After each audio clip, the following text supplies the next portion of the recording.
Forsætisráðherra klippti á borðann þegar Hvalfjarðargöngin, dýrasta vegamannvirki Íslendinga, voru opnuð fyrir almenna umferð.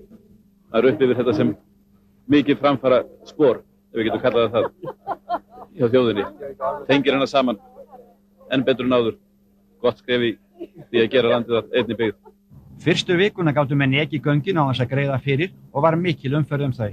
Daginn eftir opnunina náði bílalestin frá norðanverðu Akrafjalli til Reykjavíkur. Þrátt fyrir gríðarlega umferð undir Hvalfjörðinn í dag gekk umferðin snurðulaust fyrir sig. Göngin eru hönnuð til að anna 12 bílum á mínútu, en það er ljóst að þau fara létt með 50 til 60 bíla. Að kvöldi 10. júlí fór Akraborgin í sína síðustu áætlunarferð milli Reykjavíkur og Akraness og lauk þar með merkum kafla í samgöngusögunni. Margir nýttu sér síðustu ferðir bókunar og kvöddana með trega.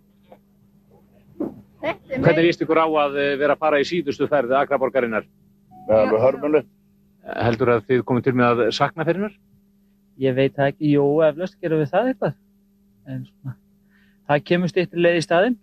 En saga Akraborgarinnar hefur ekki öll verið sögð. Daginn eftir opnun Hvalfjarðarganga var hún afhent Slysavarnaskóla sjómanna og hlaut hún þá nafnið Sæbjörg.